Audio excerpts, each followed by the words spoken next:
going on? I'm doing good, man. Chilling, enjoying this lovely Saturday, evening. It's 7. It's 7 in the east right now. I know it's pretty early in your area too, but yeah.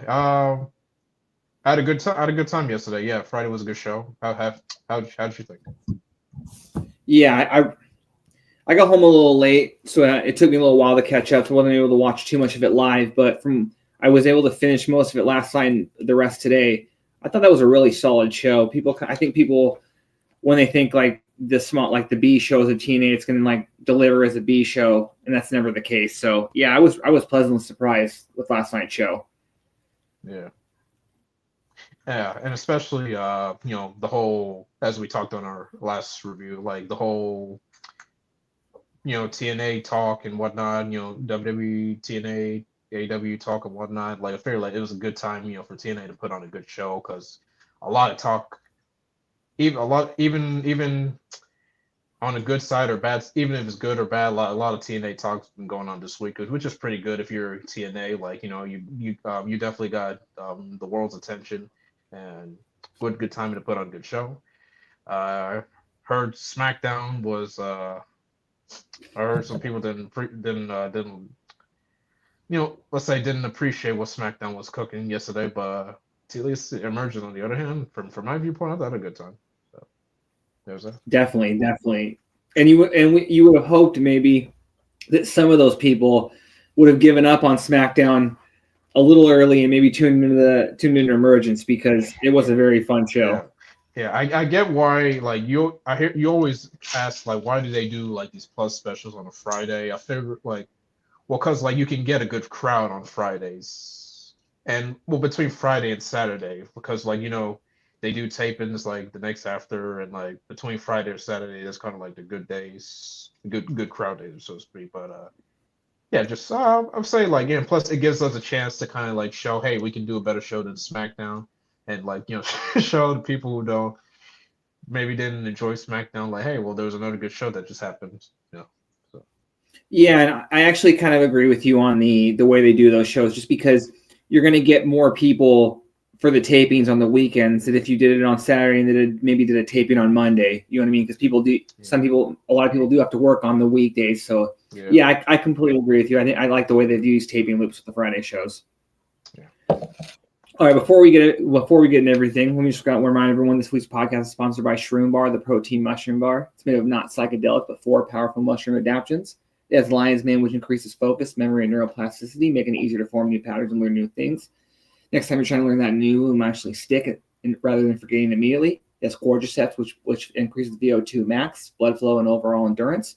It has reishi, which decreases stress. It has turkey tail, which boosts your immune system. And we know you're all going to need that when you're on those nasty ass gym mats. On top of all that, it has 12 grams of protein. Go to eatshroombar.com and use code BODYSLAM at checkout for 25% off your first order. Okay, Al. I think before we get into the whole show and talk about the matches, I kind of want to know what did you think of what were the highs or the lows of the show as a whole? Um, definitely, definitely the fast-paced matches like Cedric and Leon, uh, from Maclin to something, the Hardys and the Rascals, and of course the main event with Trick and Moose. There's, to be honest, there's not really that much lows as I can point, at least from my view, I can point out. Well, yeah, one low, obviously, yeah. The technical difficulties, yeah, TNA had earlier in the countdown. As I'm sure, like you heard, like some had a little some trouble, kind of like with the stream and buffering, but I'm glad, thankfully, they got that sorted out before the actual main show. So that's definitely a low. Um, much. Yeah, I can't. I mean, I guess you could say, yeah, from like knockouts tag four-way tag match, yeah, there was kind of like you could say like overbooked, like like each I know each side had like a woman in their corner, like even the odds, and they felt like kind of like took a few minutes out of the match, but that's what I'm thinking. So yeah, not really much lows, but I would say a lot of a lot higher. So that's it. So what do you think? Before I say so, get into it real quick, I just want to add Miguel's comment to the stage. Miguel, I'm gonna get into it. Oh, yeah.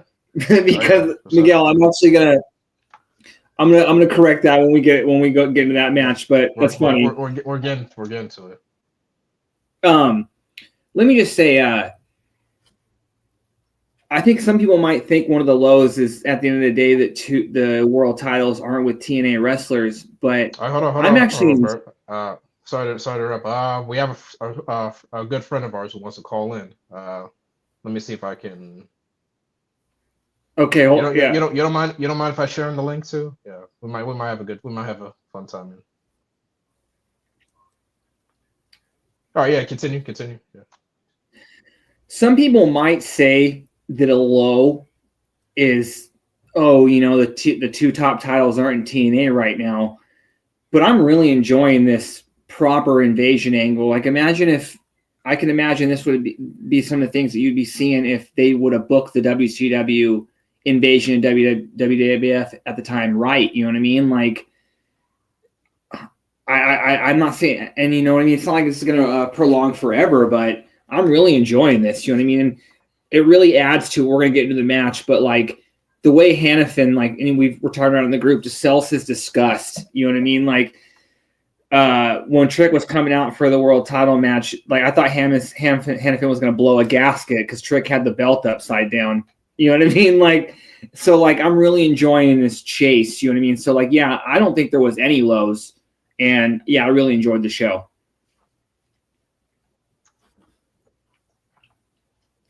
Yeah, same. Like Hannafin.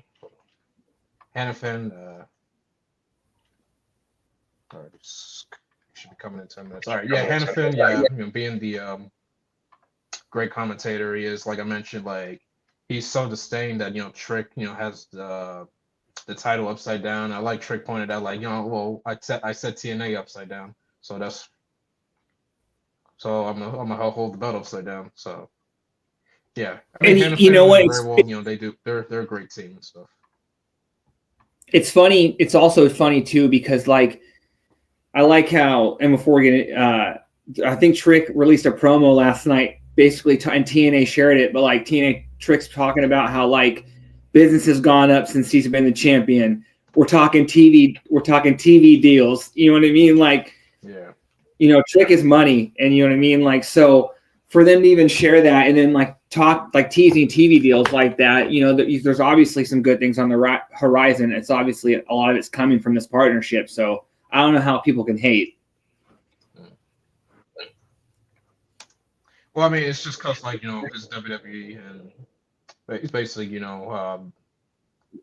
WWE feel like they're kind of using. I heard the term using TNA as a pawn to hurt AEW and whatnot, but I would feel like that would kind of like only benefit them because like with TNA being one to kind of like decrease AEW's viewers or whatnot and like how does that kind of help TNA like when we're trying to grow within the potential distribution that they're getting in. I see we have a guest. I like what you did. I see who you lined up, ladies and gentlemen. I think a lot of you know I'm gonna welcome Mike Gilbert. I'm gonna welcome our good buddy Mike to the stage.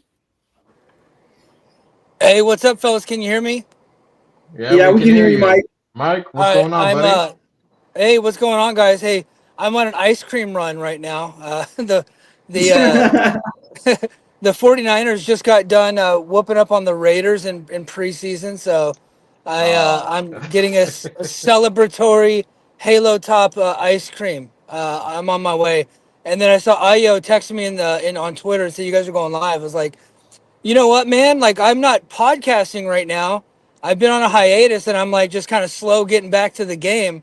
So I'm just gonna use your platform to spew some crap that I got on my brain about all this TNA stuff going on. Yeah. So thanks for having me. Hey, Bert, I'm really proud of you, man. You've been putting in some work. And same with you, Io. You guys are doing a great job with the show. I see you guys are doing big things, man. And you guys are on a good platform there. But yeah, I heard what you were just talking about.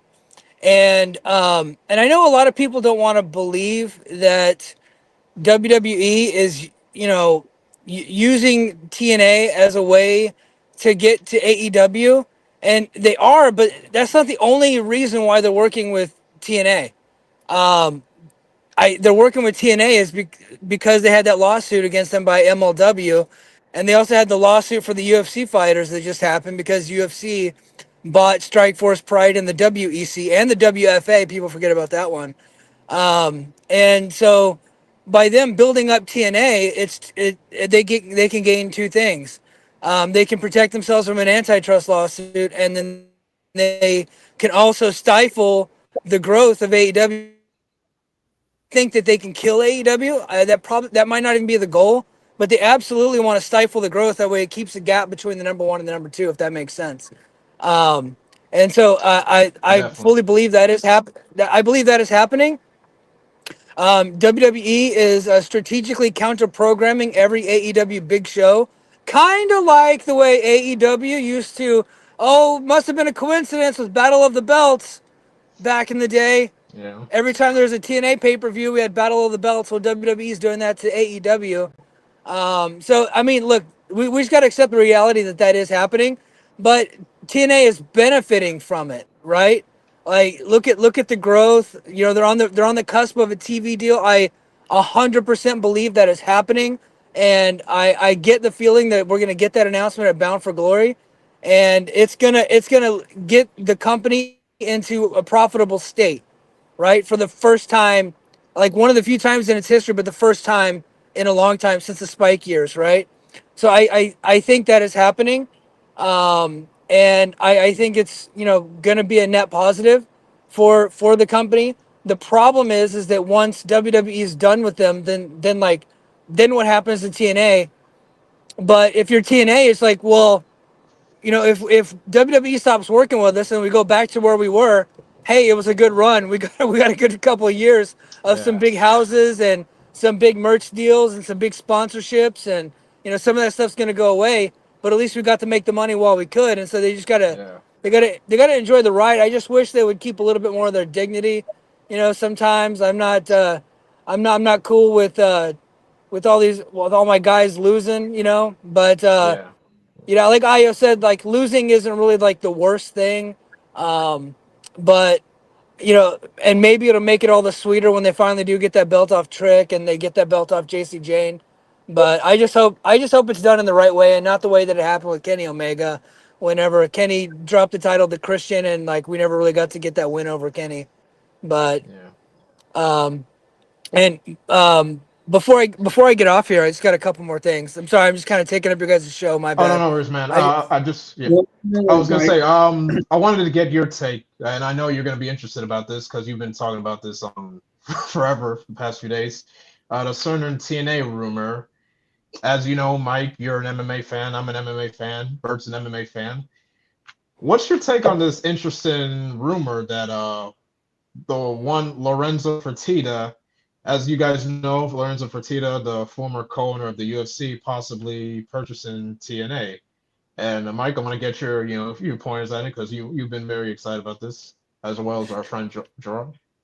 Yeah, I dude, I think that's super interesting. So funny. So I'm gonna give you guys a little bit of a backstory. As you guys know, like I do have, because of the different websites I've worked for, I've become friendly with some of the bigger names in wrestling media, right? Like I have DM chains with some of those guys, and before the Fightful report about Lorenzo Fertitta came out, I got a DM from a fairly prominent and thoughtful, a well-researched pro wrestling media guy that's been around for 20 years, right? And he knows I'm a TNA guy, and he goes, hey, did you hear about Lorenzo? And I'm like, what are you talking about, Lorenzo? He goes, you don't know? I was like, no, what, like, who's Lorenzo? Who are you talking about? And he goes, Lorenzo Fertitta might be buying TNA. And I legit, can I cuss on this show? Sure. yeah. I said, get the fuck out of here. And he goes, dude, it makes sense. I was like, what are you talking about? And he goes, look, TKO can't buy TNA. Like Like they have the ability to, but if they do, it opens them up to an antitrust lawsuit, right? Or a monopsony or whatever the word that Brendan Thurston was using on Twitter last night. And he goes, if a friendly guy, a former business partner buys it and funds it, then it could be a challenger to AEW and then stifle AEW's growth. And I was like, okay, I get it. It makes sense. But Lorenzo Fertitta is like big time, right? Like Yeah, there's his network there, is there his network is huge. yeah, his net worth, he's like, like 4 bill, and then his brother's about another 4 bill, and then there's like assets on top of that that are probably not even being counted. He's got crazy connections in sports media and just media in general. Like Leonard Asper is a clown compared to Lorenzo Fertitta. And I'm not trying to be mean to Asper, but nobody really takes the Asper family all that seriously in media. They haven't been able to secure any like big deals for any of their big time properties, right? They just kind of see it as like lower level guys. I don't even think the Asper family are billionaires anymore. I know they used to be, but I think they've kind of squandered some of that stuff. Lorenzo Fertitta is big time. So I was like, why would he want to get involved in wrestling? Why would he like get involved with like a smaller company? Like, and I'm not trying to be mean to TNA, but TNA is a relatively small company. He could probably get that for 25 mil, and that's like a drop in the bucket to his family. And Dave Meltzer, I don't know if you guys heard it, and I haven't seen any of the aggregators come out with it, but Meltzer on his Wrestling Observer Radio last night with my buddy Garrett said that Fertitta is having a lot of regrets over selling UFC because he sees where the media rights landscape is going, right? And he said he sold the UFC for 4 billion, and that thing's worth like 12 billion right now. And that if he would have held on to it, he could have, gotten it bigger. Now and sports rights are going crazy right now. And so if he gets TNA and he gets in right now at a lower level, 5-10 years from now, he might be able to sell it for a bigger thing. And if he's got WWE backing and a partnership with WWE, and it is their goal to help build this thing up to stifle the number two, he'll never get to the number one, but he could, get like a huge big time media deal in like 5 years from now. And he could do it with very little risk because the overhead costs of running a TNA for a guy like Lorenzo Fertitta and for a guy like his brother Frank is relatively low. It's like it's not going to hurt their net worth whatsoever. So it's a very low risk involved for what they do. And TKO wants to buy it. A little inside baseball here. So a buddy of mine that was working as a sports agent for a while had reached out to me earlier in the year and told me, like, he straight up told me that Nick Khan wants the AAA story I just broke where WWE buys AAA, and he said that Nick Khan is planning on moving WWE off of Peacock, and getting a bigger deal elsewhere. But he knows that Peacock still wants pro wrestling, and so his idea is to secure a deal for AAA and for TNA, and to help grow those two brands, and that Nick Khan wants to own it. And he told me months ago that Nick Khan, the WWE, in their contract had the option to buy it, and they also have a 90-day out clause. And he told me all this, and I was like, I was like, yeah, that sounds like a good story. And then sure enough, it's it's out there and it's being reported now. And so the same guy hit me up last night and was like, hey, the Fertitta brothers are absolutely exploring this sale. No one's willing to go and say that it's like, they're all talking about it with a skeptical lens. But this guy told me last night, he's like, no, they're absolutely exploring a potential purchase of TNA. So, Wow. dude, pro wrestling is crazy right now. The world of TNA is crazy. A lot of interesting moving parts going on right now. There are a lot of people that think that it's absolutely happening. I've had other people tell me that the whole story is preposterous and it's not going to happen. I'm just saying, stay tuned. I think that I think something big is coming down the pike for TNA. I think a TV deal's coming. not crazy, not like 185 mil like what AEW is getting, but probably like around 10. And I'm thinking that it'll either be CW network or Peacock or a combination of the two. I think that's all. I think that's all coming. But we just heard what happened with Paramount, right? Yeah. Paramount merged with Skydance. The new That just CEO came out of nowhere. Yeah. came out of nowhere. Donald Trump put that whole thing together, right? And the new CEO, the new CEO just signed UFC to a $1.1 billion per year deal, 7.7 billion over 7 years. And he's and they're looking to spend more, and they're wanting big time media properties. I think that if a Fertitta owned TNA could get on that platform, I really do. I don't think an Asper owned TNA could. But I do think a Fertitta owned TNA with WWE support and the connections there between like the CEO of the new Paramount was mentored and agented by Ari Emanuel, who is the head honcho over at TKO. And if they want to get this whole deal together and build up TNA and help control the landscape, I think it's a real possibility. So my prediction is CW, Peacock, maybe one or the other or both. Or the wild card would be Paramount. I'm thinking Paramount would be on the table. No one's reported that. I have no evidence of this. I have no sourcing on this. This is just Mike kind of like reading the tea leaves and looking at the landscape the way it is. Yeah, definitely, man. Well, I just want to say thank you for joining in, Mike. Yeah, there are a lot of good pointers.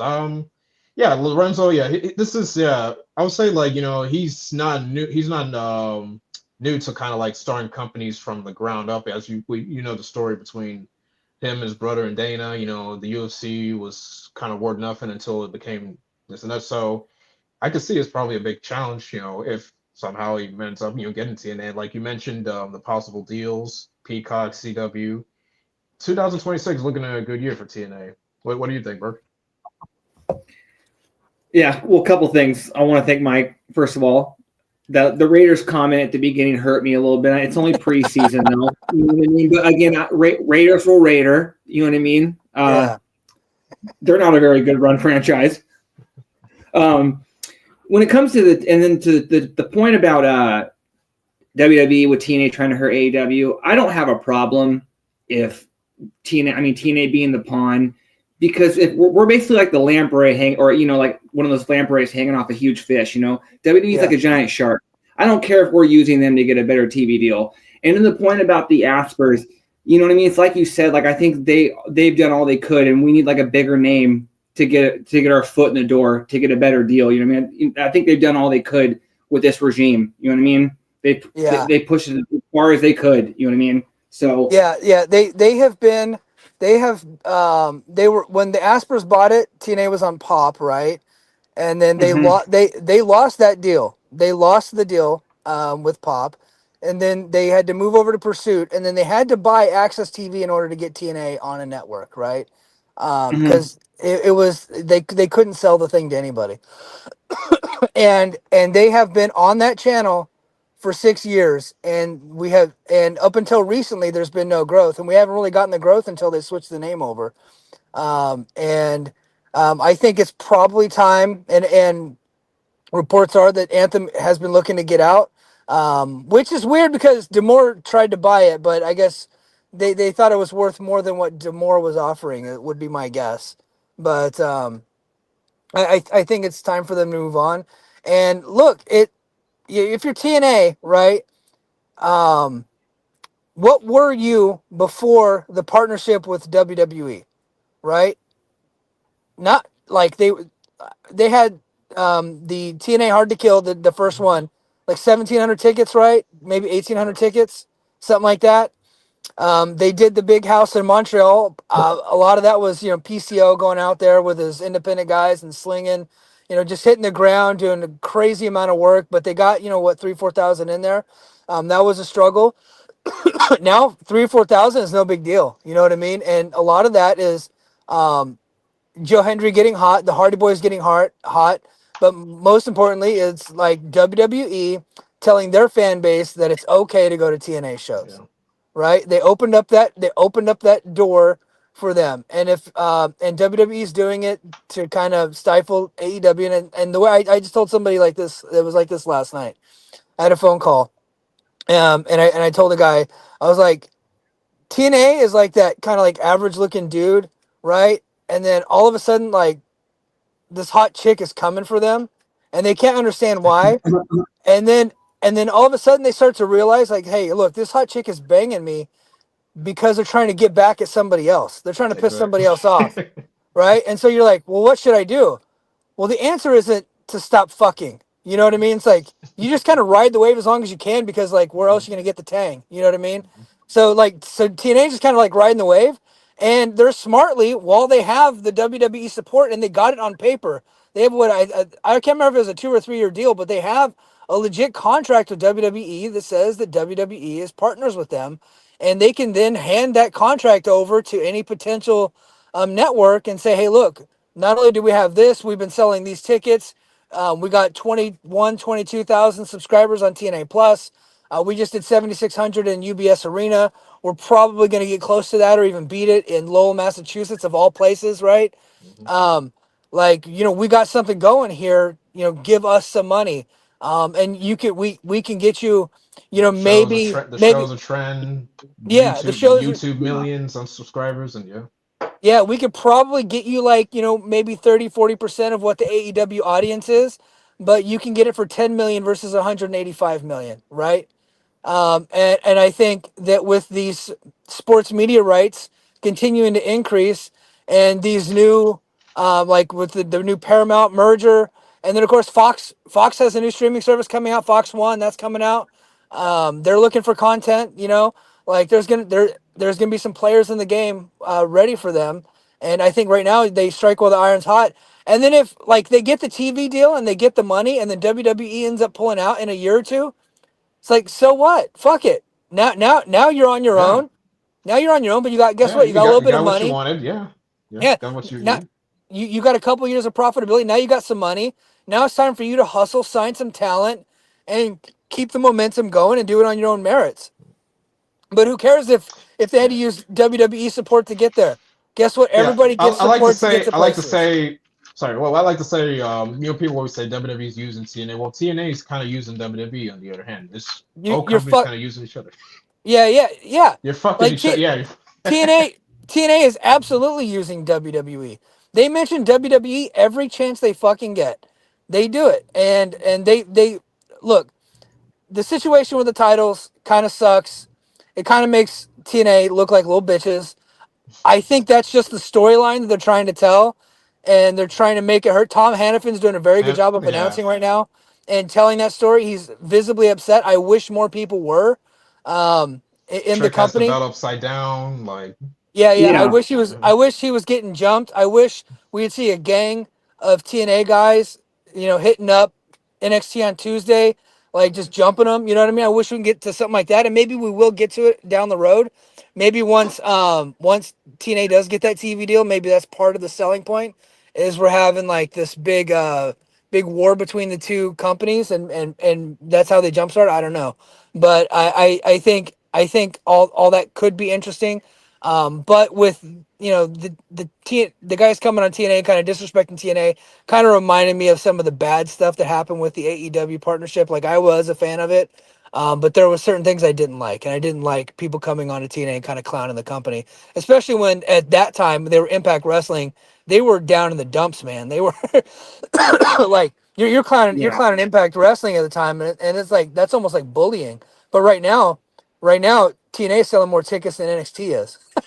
So yeah, like NXT's got this big show in Lowell, and they're setting it up for like 2,000 people. TNA sold what almost three in their first week of on sale for Bound for Glory. So they're kind of like, as far as ticket sales, they're doing a little bit better than NXT.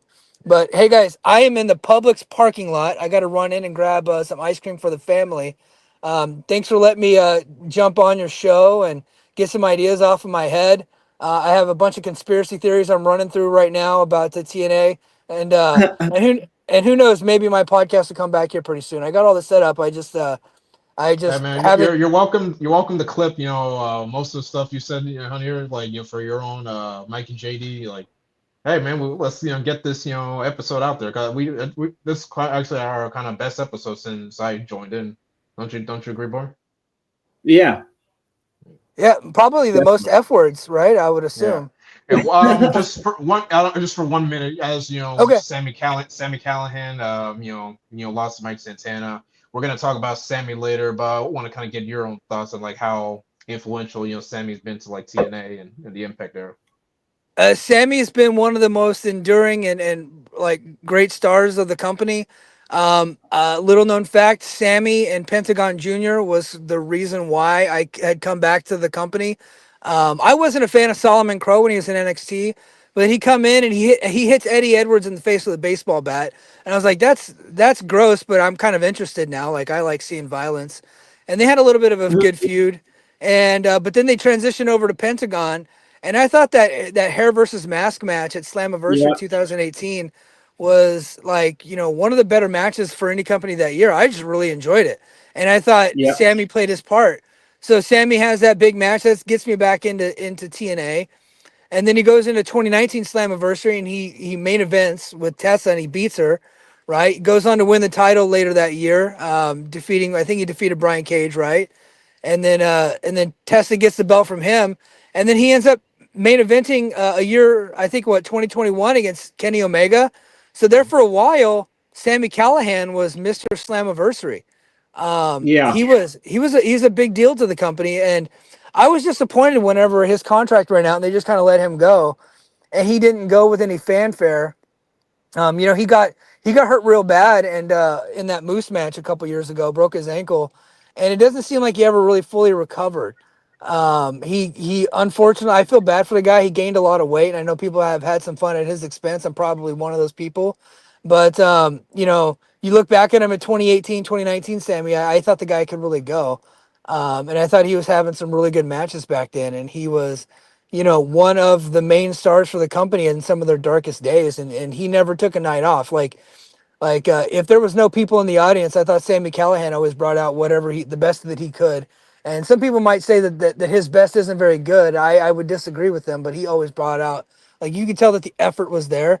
It's just unfortunate right now that he's just not in a way. His body's too banged up, too much punishment, and it looks like he's retired. I was disappointed in the match last night. I didn't think that it was particularly very good, mainly because the ending, like Sami Callihan kicked out at 2 and they still counted the 3. And I'm like, guys, it's fake. You can just keep the match going.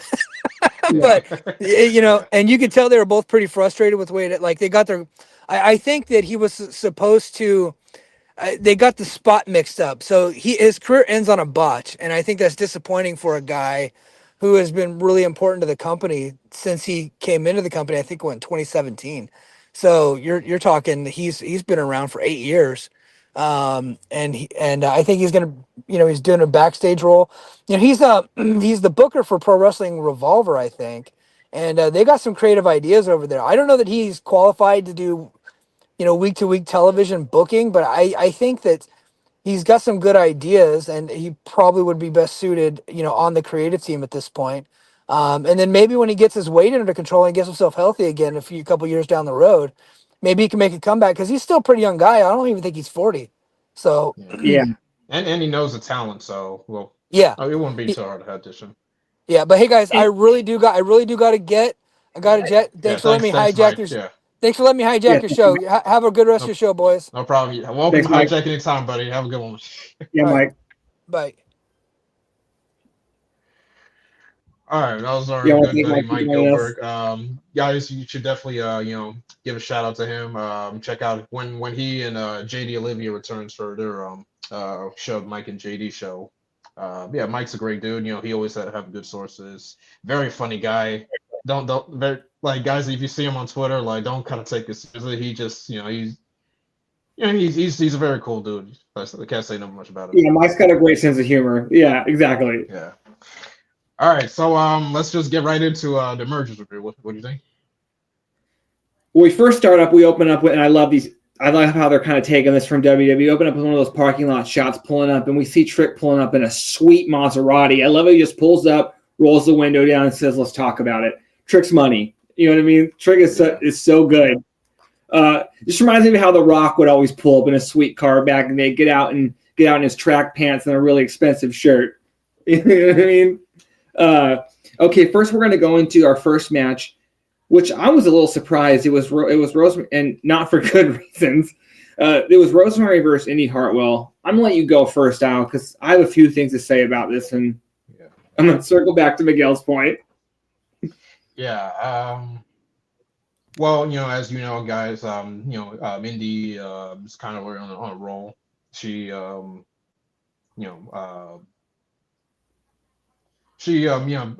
her path, for the Knockouts title, beating Tasha, Tessa, now Rosemary. So like the match, it just kind of came together, since Thursday, the miss in the face. Again, like during like the streaming issues, I couldn't really concentrate on the match, but I heard it was not really that much, like it's kind of slow pace, Rosemary getting the upper hand, and then Dani Luna, because she's buddies with Indi, coming to assist and hit the Hurts donut, and that's about it. What did you think? Well, first of all, I did not expect Indi to win, given that it was just the night before Rosemary kind of proclaimed herself as like the gatekeeper. And even though she has credentials already to be even called out already, I wouldn't think that she would lose in her first match right after proclaiming herself that name. Also, when I hear that her, and her saying that Indi's going to have to go through her, I don't think Indi's going to be challenging for the title anytime soon, even though that we know, obviously, that's probably where they're going. But I thought this was not, I didn't think this was a very good match, and I was willing to give Indi the benefit of the doubt after her last single match with Tessa, which a lot of people did not say was great, but I honestly thought that match was better than this one, just because there were a few times, and it's not like, and Rosemary's great, you know what I mean? She's a seasoned vet. She knows what she's doing out there, but there were just times where it seemed like Indi kept getting in her own way, and I thought they kind of had something with her and Dani Luna as a team, but and now I'm kind of wondering, because if obviously Indi won, but did you kind of sense like a heel turn from Dani, like going to the press conference? I mean, not the press conference, but the promo after. It seemed like one of them's going to turn. I assume. Well, I was expecting Jody to kind of pop up there too, because like it seems like there's like a jealousy thing going on, because like obviously Spitfires broke up and stuff, so it seems like Dani is kind of like moved past, like, so she has a friend now with Indi, and then every time something happens, Jody pops up and whatnot. So I don't know. I think we'll have to kind of like see where that's kind of going. Maybe heel turn, jealousy, or one of them. But yeah, so I agree. Like I think if TNA's kind of like positioning her for like a big title or later on, I think they need to hold back on that and see how well she does in big match situations, because I mean, going up against Rosemary and Tessa are no jokes. Like, those are former Knockouts champions, so see where it goes from there. And yeah, for her to already beat those two names, and I still don't think she's nowhere ready to be a champ, is a little alarming. You know what I mean? Do you think they would have saved those victories for later down the road? You know what I mean? I would have had her lose to both of them and then get her wins back in a couple months. I mean, like a few months, like 6 or 7 months down the line, like build a story, build some rivalries with her. Because it's like, now where do they go from here? Because I could argue it's almost like, because now that she's beating those two former champions, who else are they going to throw at her? You know what I mean? Like, I don't even know the direction they're going to go in now. Okay. We're going to move on to our next match of the countdown. It was the final match of the countdown. It was Ryan Nemeth versus Hometown Man. And they started off this match with Ryan Nemeth telling god-awful stand-up comment. This was cringe level. Again, he's doing his job as a cringy heel, but this was bad. Yeah. But of course, hometown man comes out, and I don't know why I didn't think of this. He's wearing a Cal Ripken jersey for the Orioles. I was like, damn it, you know what? That's probably a possibility. Cal Ripken has the record for the most consecutive games played in baseball without getting hurt. So I should have thought of that. You know, he is a Baltimore legend. But I thought this was a fun match. It's crazy how over this guy that may or may not be Diener is. Hometown man is very over. But I thought this was a fun match. It was all right. You know what I mean? It was okay. Yeah, they're kind of like, they're kind of doing well with this character. Yeah. I did notice the Orioles jersey. I used to have an Orioles jersey too, many years back. I think I kind of gave it away probably during the Hurricane Sandy, whatnot. But that's Okay. a different story. So yeah. Yeah, the hometown man, picking up wins, getting payback at the Nemeth, for they're attacking him a couple weeks back. Yeah, Ryan Nemeth, yeah, he's basically like without Nick Nemeth, he's basically like the punchable dude. Mm-hmm. The guy you can't stand, but you love getting his ass kicked and something. Yeah. Basically, so yeah. And to that point though, there was a spot in the match where HTM hit it. Hometown man hit him with something, and Ryan's got really good facial expressions when he's selling. You know what I mean? It's very, it's very comical. So he is very good in that aspect. You know what I mean? Like he does do a good job of getting heat, and he plays his role perfectly. But yeah, this was a fine match. Okay, we're gonna move into the opening match, and again, I love TNA opening up with a hot X Division match, whether it's a championship match or not. But this match was cooking from the beginning, and I thought I thought Cedric looked phenomenal. You know what I mean? I thought it's a wonder. It's no wonder they call him Prime. You know what I mean? Because he's in his prime right now. He looked incredible. What'd you think about this, Kyle? This was a great way to to kick off the show.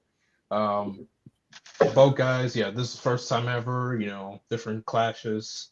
I think this was the perfect first, challenge, for Leon's title reign. Like he's going up against Cedric, who's pretty well rounded, and as like you mentioned, Prime Alexander, he's at the best, prime in his career right now. So like going up against the young Leon Slater, it's a nice good clash of styles. I like the amount of sequences from both of them, and the styles clash, that really popped the Baltimore crowd. So very. It popped Hannafan too. It popped Hannafan too. He sold the shit out of it. He was so excited to the point where the phenomenal one himself, AJ Styles, even tweeted, "That's the Slater clash now." I love it how that's kind of in. Like part of like the game character they're painting of Slater is like a guy who we know grew up watching TNA, so he takes all these like different elements from past TNA legends and incorporates it into his like move style. You know what I mean? Because he's the Swanton 450. You know what I mean? Like the styles clash. There were so many like dope spots in this match. Like Cedric hit like at one point like a fisherman brainbuster, which looked really clean. Those back-to-back German suplexes look really nasty. I also think too that like people will like kind of say that like matches like this are just move, but if you were paying attention, like Cedric was working the lower back the whole time, trying to set up for the lumbar check. You know what I mean? Yeah. So there is some psychology. It's not just move. But yeah, this was a great match, and I think the last point I would say is I do think once again I need to say Cedric is right at home in this company because, like when you hear like in WWE, like it was like almost like the cruiserweights were like pigeonholed in like a certain spot in the card and like a certain way that they were booked. But like since the X Division's always been booked on par with everything else, you know what I mean? He feels like a bigger deal in this company. You know what I mean? And like his matches seem like a bigger deal. You know what I mean? Okay, next we're going to move on to what I thought was a very surprising match, not just because of, the match itself, but the decision. It was Mustafa Ali taking on Matt Cardona. I did not see the result of this one coming. What about you? I know we didn't predict it. Me neither. Yeah, that was a surprising finish. Given Mustafa's on an incredible run. I would say this is probably their way of continuing. Because right now Mustafa's not really doing much besides the victories he's been having. So I figured they're just kind of continuing on Cardona's the beef with Order 4. What surprised me, Agent Zero, the big guy, didn't interfere until like after the match, of course. But yeah, it was pretty decent. Yeah, pretty decent match done to it. Just Cardona getting beaten up again.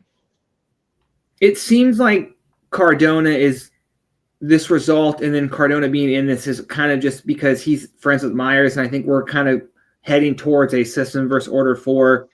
Yeah, maybe lethal lockdown type match. You know what I mean? I think that's where they're heading. I forgot we didn't really get that match. So yeah, that's definitely happening. Yeah, and like I like how it's like you pointed out last night, like Agent Zero wasn't out there until the end, and then Ali calls for him. You know what I mean? He's the big weapon. You know what I mean? They only need him when they absolutely need to. You know what I mean? So, and my only critique with this match is I don't know, kind of remind me a little of the WWE style of the match, and just because like I feel like Cardona still works very much that style, and like I feel like since Ali's come to TNA, he's totally changed his style. Yeah. You know what I mean? He really works that fast X Division style. What I like about the current Mustafa we have is he's using his resource. He's using his he has no problem using all his I guess you could say resources, to get ahead, like the Secret Service, the Gray Hands, Tasha, Agent Zero. Like that's a lot of resources, I guess you could say, user ability. So like he's even though he's not really a champion right now or whatnot, he feels like he's untouchable, and like the way he surrounds himself, like it's kind of very difficult to kind of like beat him. I mean, obviously, of course, Cardona kind of got one under him tonight, but yeah. You had the same. I feel like it was like the same amount of people in WWE fumbled because they could have had this great faction, but they made Retribution. You know what I mean? They could have had the same type of faction with Ali leading it with this. You know what I mean? The same feel. But yeah, no, and like you pointed out a few weeks ago, this is a totally better Ali from his first run when he had an incredible X Division title run. He just it's much better. You know what I mean? The Order 4 is killing it. Okay. Next, we're going to go into because what I liked about this is because they were already out there because the system had run out to get Cardona's back. We're going to get First Class versus obviously AJ Francis and Rich Swann versus Brian Myers and Eddie Edwards. And let me just say, like, again, shout out to Casey. The surgery went well. I saw he's going to come back better than ever. But, like, I'm already, like, back into, like, loving Rich Swann as in this group.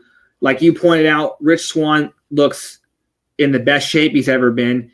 He looks, like, really happy out there. Like, he looks confident. And now I want to circle back to something like I remember like a few months, like I think maybe last year I had mentioned that like I want to see a Rich Swann singles redemption arc, what leads to him being world champion again in TNA. This Rich Swann, I think you could make world champion again. Like he was phenomenal out there. Like it was everything he was doing looked really good. What'd you think about this match? Yeah, definitely. Well, shout out to Casey too. I noticed there was a sign in the crowd. Casey deserved better. It was pretty, yeah. But the match was pretty okay match. But yeah, Rich Swann, yeah, he's in the best shape. Got a new haircut, looking well straight and whatnot. I think we're gonna see like the serious, First Class side because like now. They're not playing. They can be happy, like funny guys, cocky as Penthouse, which we'll get into later. But now, it's kind of back to, First Class business. Trick's the world champ. They're riding with him, so they gotta boost up their game for title contention. So, yeah, this was a good, good showcase match. They're going up against former tag champs and Edwards and Myers. shout out to them wearing the Baltimore, because both guys are from Baltimore. I noticed the Ravens colors, that they had on. It was pretty good. I mean, but the main thing was like what happened during the match. As you mentioned, the system kind of their beef with Order 4 as everyone from like the security, Tasha, Good Hands, and then Agent Zero came in to interfere, and First Class took advantage of that. So it's pretty all right. It just kind of shows that the system, their baby faces, like now they got more enemies at their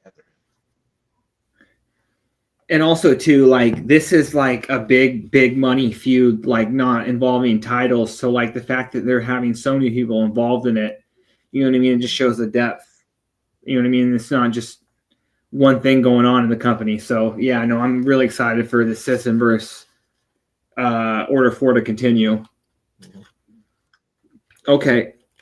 Well, next we're going to go into, well, first before the match, we get a massive Joe Henry pop. I thought the roof was going to come off. That was massive. Yeah. He comes out and yeah, like he's still very over. So people can relax on saying maybe they're cooling him off as how many appearances he's going to in TNA right now. He's been over in NXT a little bit more, but he's still very over. But he comes out and he's special guest commentator for the Sami Callihan and Mike Santana match. And you mentioned it earlier, but I want you to take this one, Io. I thought this was, again, it wasn't the best match. Sami wanted a Baltimore street fight, but I thought this was a very good match. You know what I mean? I think there were parts of it when I was watching, I was like, Sami still does have it. You know what I mean? Maybe he's a little hurt and a little out of shape, as he alluded to, but because of the leg injury, the ankle injury, but he still looked pretty good out there. And obviously Santana is always great. But what do you think about this? Yeah, as our earlier our buddy Mike Gilbert mentioned, the Santana Callihan match was kind of a little underwhelming. I think because like there was kind of a little miscommunication on point. Santana, he's a great. He doesn't really do much. I mean, he's done street fights and whatnot, but like not really kind of like too much to the level like Sami does. So I think that's kind of like what kind of the miscommunication got there. But yeah, and again, Sami he hasn't been really the same since the leg injury, as we pointed out and stuff. So, but for what it was, they did the best they can for at least 20 minutes, put on a okay sort of match. But right guy won. Santana, he's still on the climb to getting the world title, and it seems like I think this was kind of what Sami wanted, like, because I think it's at least from my own note, I think he was meant to kind of like step away from the business at some point, and he figured go up against the top guy right now, which is Santana. So yeah, Mike mentioned a lot about Sami. I will too. I feel like if it wasn't for guys like Sami and Eddie Edwards, Moose, Rosemary, but mostly Sami during the time when TNA just got bought, Impact just got bought by Anthem. You didn't really know what the vision or direction or how it's gonna start. But right then, they were putting on good shows, and most of them were due to Sami's matches. And the Sami Callihan, the Death Machine at the time, was really the one of those guys that was kind of really leading the charge for like the Impact resurgence. So if this is it, he laid his boots in the ring. I can speak for a lot of our TNA fans who've watched Sami that he's going to be missed. He's had a good stellar career. So, you got any thoughts of Sami before we move on? Yeah, no. It's funny how Mike mentioned the Eddie and Sami match from Slammiversary 2018. That's probably one of my favorite TNA matches of all time. My favorite Sami Callihan match, easily. That card was amazing. It's kind of like the show that, if you look back at, kind of brought TNA back. That match, the Moose Aries match, there were the LAX street fight. That was a really good show. But yeah, no, Sami's meant a lot to TNA. I think if you actually peel it back, you're gonna and like kind of look at TNA as a whole and the careers of everyone, Sami will probably be up there as one of the the guys the people who had more of an impact than some, so that means than others. I really thought there was a really touching segment with him in the back walking through the locker room. You know what I mean? The fellow members of the roster clapping. I'm gonna miss Sami. So I know I think he's gonna be involved backstage, but I would like to see him make a comeback eventually.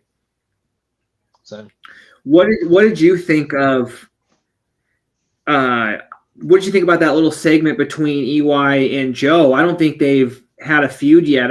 I'm kind of very interested to see where that goes. Yeah, because sorry. This is EY, being mad at the world type of thing, and he's down and on Sami, and Joe stepped in. Well, he's blaming Joe Hendry for like the reason yes, the way TNA is right now. So I think they're gonna have their own feud there, and see where it goes from there. Well, he's basically as like he's blaming Mike Santana, blaming Joe Hendry, like for not getting the job done and whatnot, and so it's just EY kind of being miserable. Yeah, while everyone else is like kind of focused on getting the titles back, EY is like looking at Joe because he says this is all Joe's fault in the first place because he lost the title. You know what I mean? So, and EY, like you look at anybody on the roster right now, I would make a pretty strong case that EY is probably like Mr. TNA, and obviously he's been there the longest out of anybody else, like total. So yeah, I'm very interested in the promos, the match, because EY can still go. Obviously. So, yeah, I'm looking forward to this one. I hope we do get something from it. Okay. Next, we're going to get into what I thought was a very, very, really, really cool segment. We start with Masha's coming to the ring, but Tommy Dreamer is out there with Jazz, and I believe Carlos is out there as well. But they bring out Xia Brookside and Lei Ying Lee, and before they introduce the rest of the combatants for the match, they kind of let the world know that they've re-signed Lei Ying Lee. And Tommy just talks a little bit about her past. I mean, like her the background, how long she's been wrestling, and it was very touching. Like you could see Lei Ying Lee was very emotional. Like I thought this was probably the coolest moment of the night. Like, and just it kind of symbolizes the refocus of the Knockouts division. You know what I mean? So yeah. I love this. Yeah, this was well, I mean, it was kind of out of nowhere, so to speak. I was kind of wondering what was going on, like Dreamer, Silva, and Jazz in the ring. But yeah, this was a nice touch, to kind of show, and I love, Dreamer's, kind words, to Lei Ying Lee, her upbringing, coming from China and not really knowing the sport of pro wrestling. So yeah, this was a good way to showcase TNA, because TNA tends to do this, they have like these sign-in segments, even even way back from like Scott D'Amore, when he did this for Josh Alexander and Speedball. So I think this is kind of like showcasing Lei Ying Lee and what they're going to do with her later. Probably potentially her and Xia Brookside go after the Knockouts tag titles, which they are right now and stuff. So yeah, very excited that she's still sticking around. Yeah, I think she's very kind of underrated talent, because I know Gail Kim is very high on her, and Gail Kim mentioned like when she asked the WWE locker room of like what they thought of the former Xia Lee, they a lot of talent had nothing but praises for her. So I can see why she's very likable. So yeah, interesting to see how her career continues on. So yeah, definitely. I think that this I think you had mentioned it, or someone had mentioned it in the group chat. I think this kind of little proof that we're looking at the next Knockouts tag team champions. I would expect, them to get a really big push. You know what I mean? Mm-hmm. So, next we get, and obviously Masha was going to be in the corner of them, in the corner of Xia and Lei. Next we get the Inspiration, and they have Mara Sade in their corner, and then we have the Elegance brand. I mean, the Fatal Influence. JC Jane accompanies them, and then before the Elegance brand comes out, Iceman comes out and he reads a poem, obviously shitting on the crowd a little bit. It was very funny, but then you get the Elegance brand. I believe were they dressed as ravens? And Hannafin kept talking about like. Or he was like, "Oh, Raven's going to be watching this rolling over," and then Ray Wall was like, "No, not that Raven, the Raven." Like, it was very funny. Yeah. But what do you think about this? I thought this was a very, very fun match. I thought everyone got a chance to shine, but I thought this was very good. What do you think about this? Yeah. What I liked about like how this was like the main knockouts match of the show, and especially for the tag titles, like it's kind of like showcase like there's some like growth within the teams and contenders. And shout out to Datala, I know she always mentioned like the knockouts tag division should be treated better, and they were like last night a good example. A lot of good tagging in and outs. Mostly, the Elegance brand were kind of being tagged in, this and that. Good showing from the Inspiration and Zaya and Ying, towards the ends of the match. But yeah, this was kind of good showing for everyone involved. And obviously they had to have Masha, JC, and Ash out there to kind of like promote their following match coming at Heatwave. So they kind of had their little scramble. Glad Mara Sade got into it with JC Jane too. So yeah, basically everyone kind of got their shine in, and towards the end of the match, towards the end of the match, Elegance brand used one of the belts to pick up the win. Yeah, this match kind of broke down a little bit, and it also just kind of shows, man, look at all the depth of the division and just the amount of people they have. A lot of star power out there. I thought that they made the Elegance brand look very good. And at the same time, like I mentioned before, they are obviously have big plans for Zaya and Ying Lee because they made them, they shine really well as well. So, yeah, I thought this was a really fun match. The Elegance brand gets the win. I thought they should. I think we need to have them with all the gold. I think Ash is going to beat JC eventually. I don't think it will be a heat wave. Yeah, well, we're going to talk about that next week, but I kind of would like that just because then I think that would kind of make people kind of shut up a little bit who said it's been a little one-sided. I think JC getting a win on enemy turf would kind of silence a little bit of the haters a little bit. Ash, so yeah, I thought this was a fun match overall. Yeah, definitely. Okay, next we're going to get another. We're going to go to the International Championship match. We're joined as always. I don't know, he seems to be kind of involved in the storyline a little bit. We have Frankie Kazarian on commentary. I thought this was a fucking hard-hitting match. Like, I think at any time you get either of these guys involved in any type of feud, I think that you're going to get matches like this. It was pretty much a fight from the beginning. There were like a lot of like really standout spots. The one big one for me is Steve Maclin going to the spear in the corner, and I've never seen this before, but Jake caught him in like a submission. And right there, I was like, I would have put the title on Jake right there because I was like, that's a good finish. You know what I mean? Yeah. I would have been like, okay, yeah. Steve had no choice. He didn't see that coming. You know what I mean? Because I didn't think there was a defense for that. Exactly. I don't think like anyone really countered that before, but that was pretty good from Jake. And yeah, I thought like, at one point that was probably it. But this was a very good sequence from two guys who love to fight. Maclin bringing the Punisher face paint, like he's like when he puts that on his go time, like brings a very war side of him and whatnot. Frankie being on commentary, as we're gonna get into later, it's just him kind of like putting his own rub in like on the show, because of course you can't have a TNA show without the quote unquote king of TNA. Maclin's been stacking up some good defenses from EY to Mance Warner, now with Jake something. So he's having a good reign. It's really good, and good effort from Jake something. I thought I thought the counter to the tag him and bag him buckle shove was pretty good. So Real quick, Kazarian, even going back to Joe Henry, I thought both guys were really good on commentary. Like Joe did a really good job, and Kazarian, although he is the heel, while he would kind of not bury them, but he was very good very quick to put Jake and Steve Maclin both over. So even though he is a heel, I thought Kazarian did a really good job. Yeah. Okay.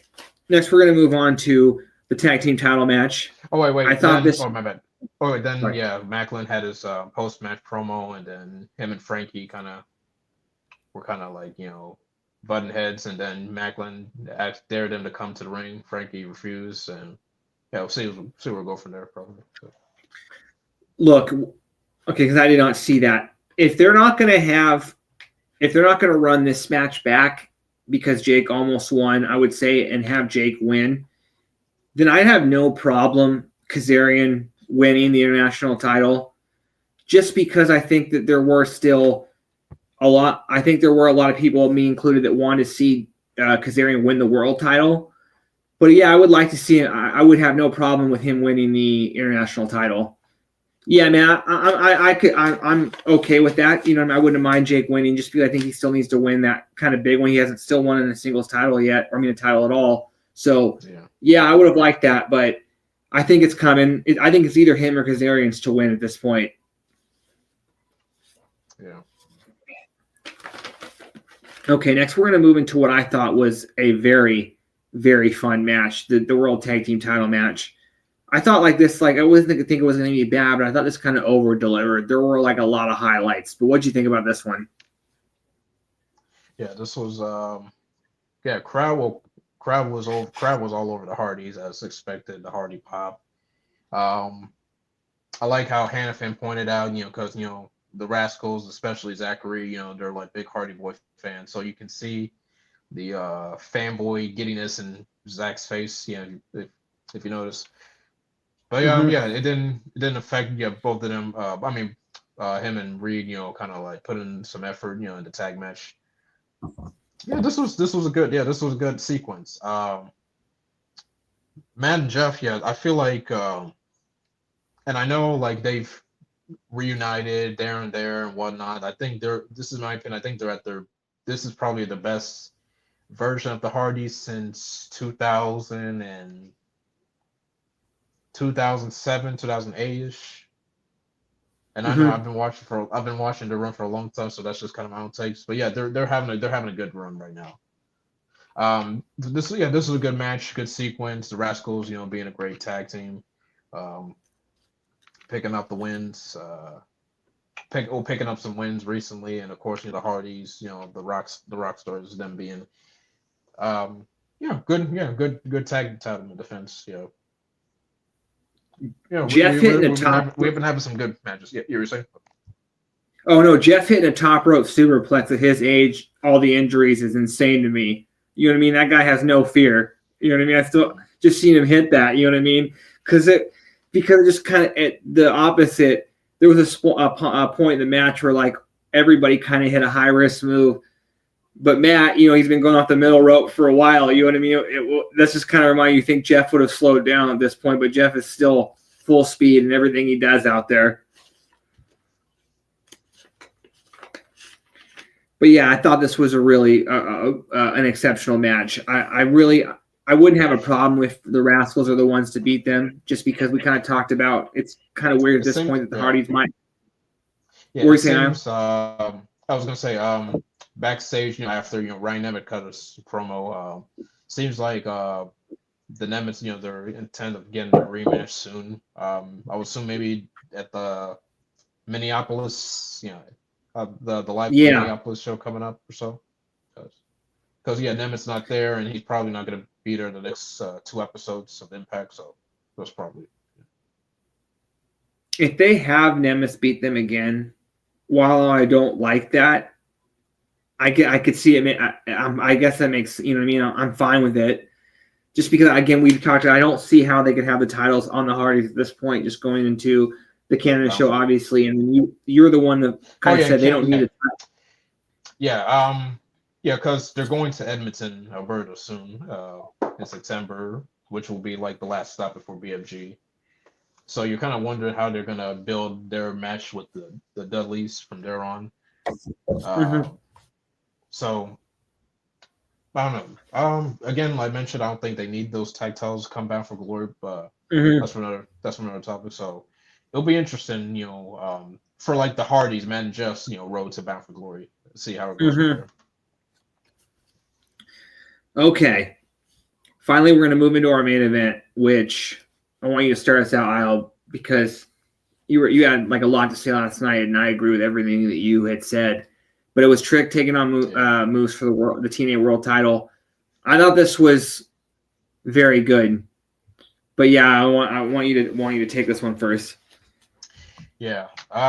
This had a big match feel. When I was chatting with you guys, this had a big match feel because like you have like the top guy in NXT and Trick Williams going up against like one of the top guys in TNA right now in Moose.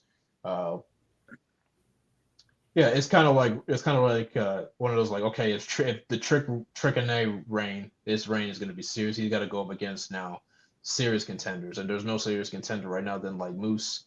The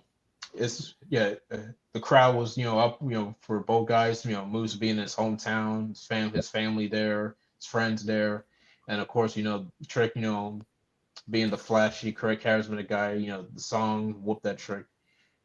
It's funny, like I laughed at Tom Hannafin like when he said like during like Moose's injury, he said like Moose will have like Moose is the hometown favorite, blah blah blah, whatnot. And then soon as Trick's music hit, the crowd went over, popped, and I laughed. I'm like, oh my god, I wish he didn't say that. Yeah. So the match, it was. I said this before when it got announced. Like guys, like this is gonna be a good one because like Trick, like he's going against a guy who barely has a bad match. And Moose, and of course, Moose, having his, detractors, his haters and whatnot. Like, well, that's whatever. Like Moose, he's one of those one of a kind talent that just kind of like, for a big man, he brings the best out of anyone.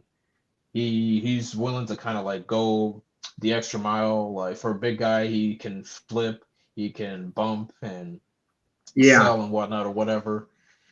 Like I put a joke like Lexus King from NXT owes him dinner because he gave Lexus his best match ever. And no offense to Lexus King, but I haven't really seen a good match out of him. But until that match with Moose, and Moose to this day, in my opinion, is still Obafemi's best title defense for that NXT title. So that just kind of shows you, the credibility that Moose has. So the match. I'll let you speak in a minute. So the match. It was pretty. Serve was what. A lot of good back and forwards sequence. From two guys. Who kind of similar backgrounds, football backgrounds. Moose. I mean Trick being the slimy, cockiness. Yeah, it was kind of like one of those, the crowd was into like after the 2 falls and 3 falls. I mean, to the 2 falls, like we thought Moose was gonna get it when he hit him with the spear, and then Trick, managed to get away, and then Moose kicked out of the Trick shot. So yeah, what was your take on it? Well, before I continue. I thought it was very well paced. It felt very much like a world title match, like the feel.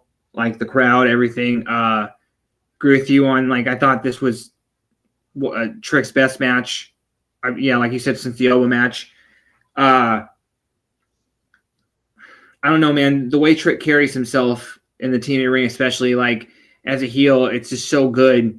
And like a lot of things add to it, like the way Hanneman's selling, and I just thought like it was perfect when the ref went down. You know what I mean? Like I like that whole sequence, and it took 2 Trick shots, so it's not like Moose just went out there and took everything. But this was a solid match. Yeah, shout out to Matthew Smith in the comments saying Trick's disrespecting the title. But yeah, that's what Yeah.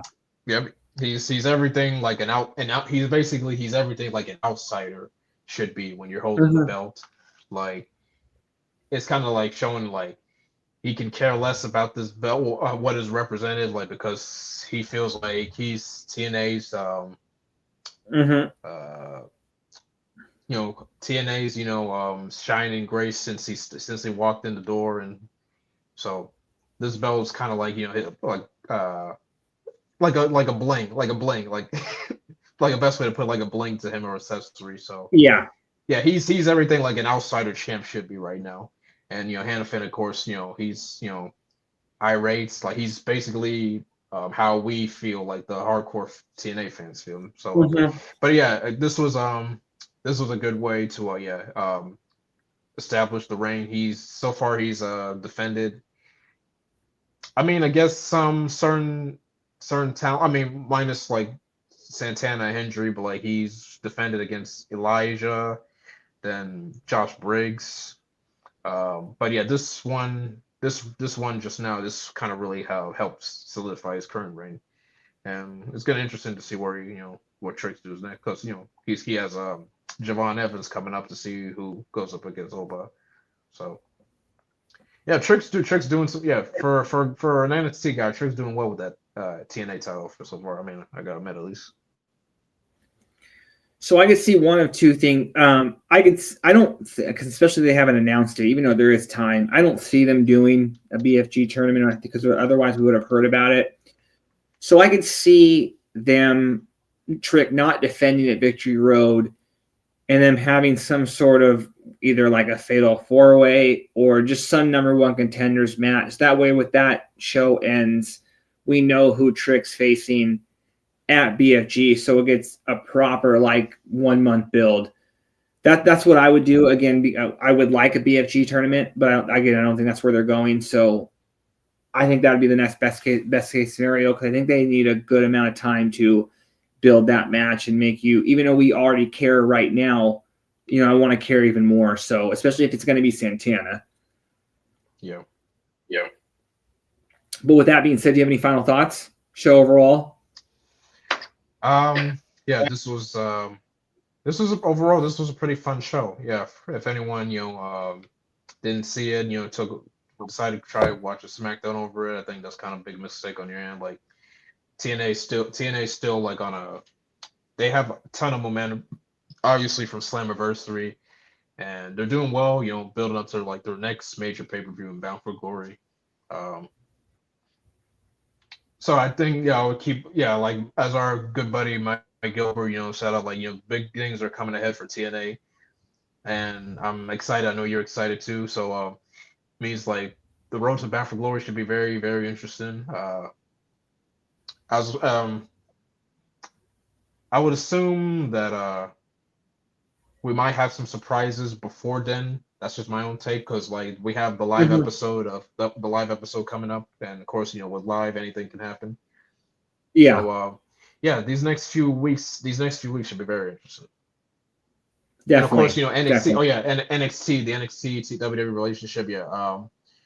Heat Wave should be interesting.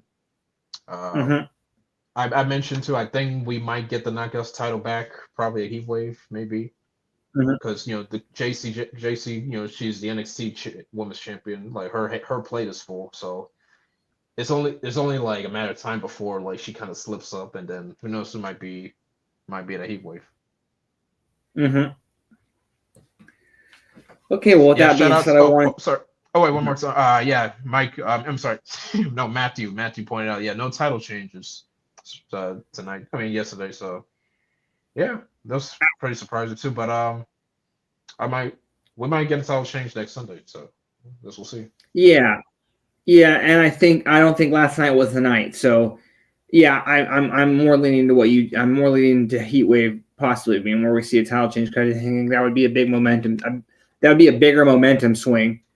Yeah. So with that being said, I want to thank you all for joining. I want to thank I always join for always being here with me as well. I want to let everyone know to make sure you guys like and subscribe so you get notified whenever we go live, or whenever the great people at Body Slam go live. And thank you and have a good night. Ciao. Oh, thank you! Oh, thank you! Thank you!